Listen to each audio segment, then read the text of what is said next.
Hi, it is now time for episode 2 of my Stranded Colorwork series.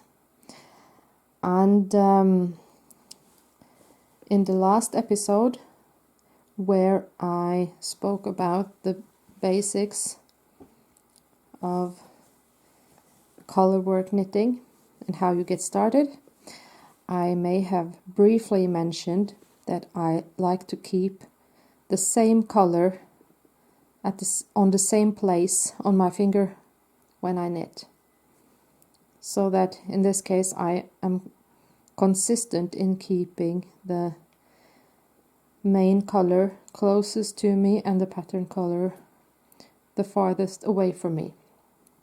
And I say this for a reason, and the short explanation is that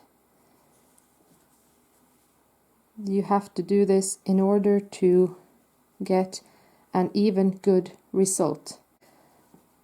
And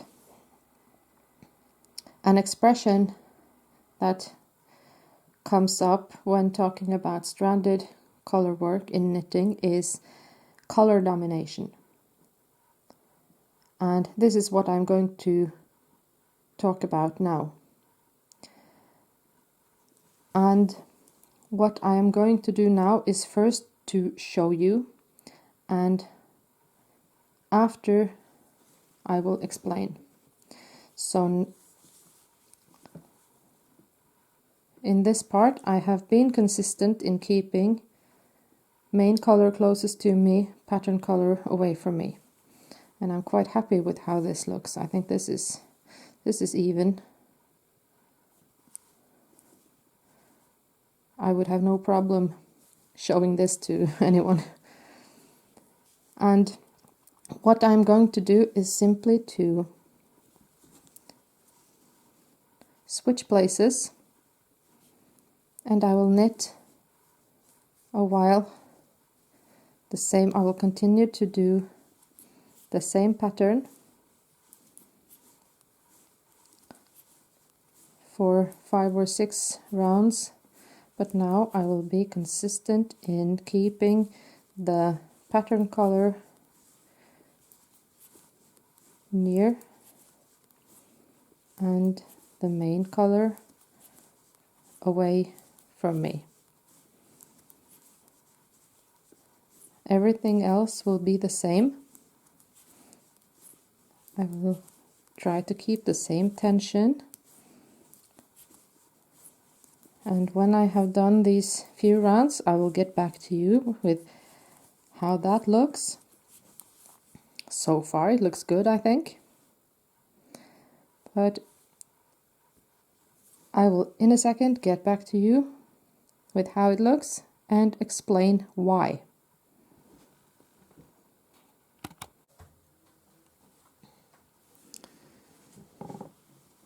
So I have now continued my pattern, where I have changed the placement of my yarns several times, and I have also made 2 different patterns because I decided that it was easier to show how the placement of the yarn affects the pattern if I had both types of pattern.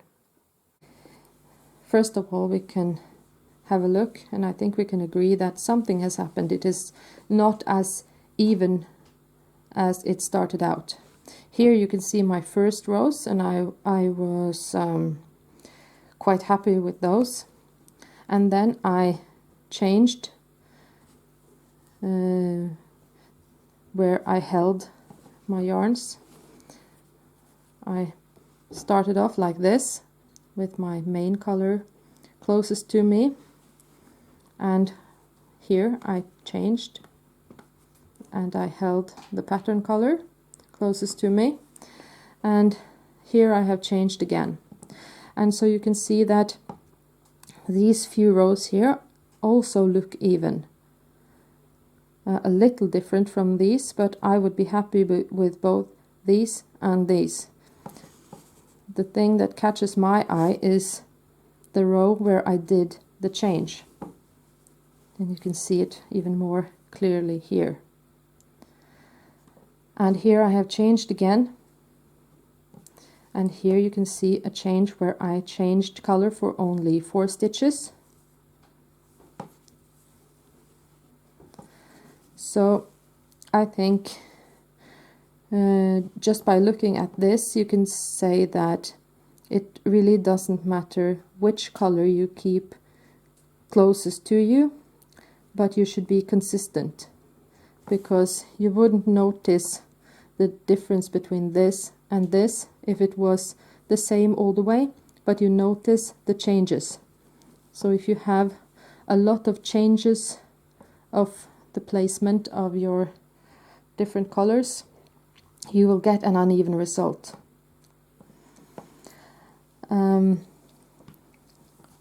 What we can see here as well is that in the part where I keep my main color, the beige one, close to me, you can see that the beige stitches also look longer and more relaxed than they do here.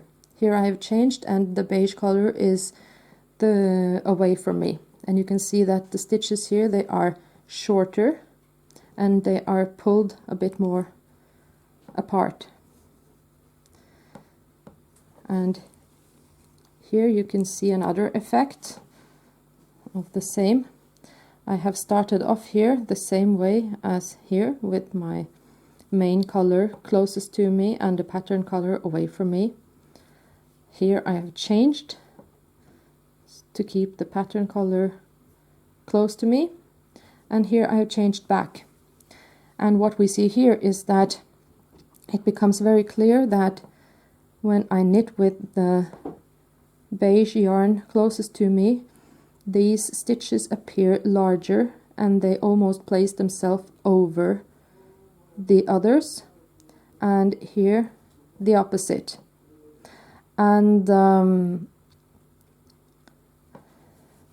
the reason why this happens is because when you knit, let's see here, when I knit with the yarn close to me,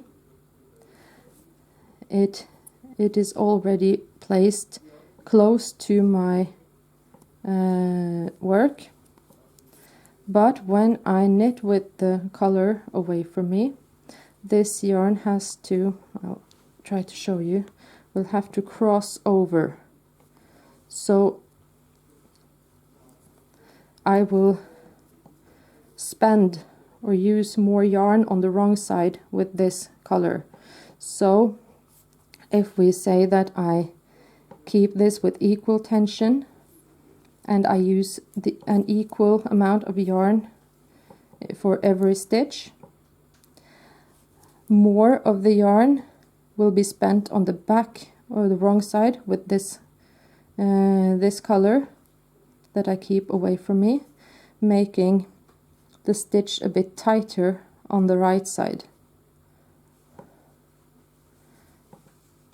So when I keep the main color closest to me, the stitches will be more relaxed here and tighter here when I change.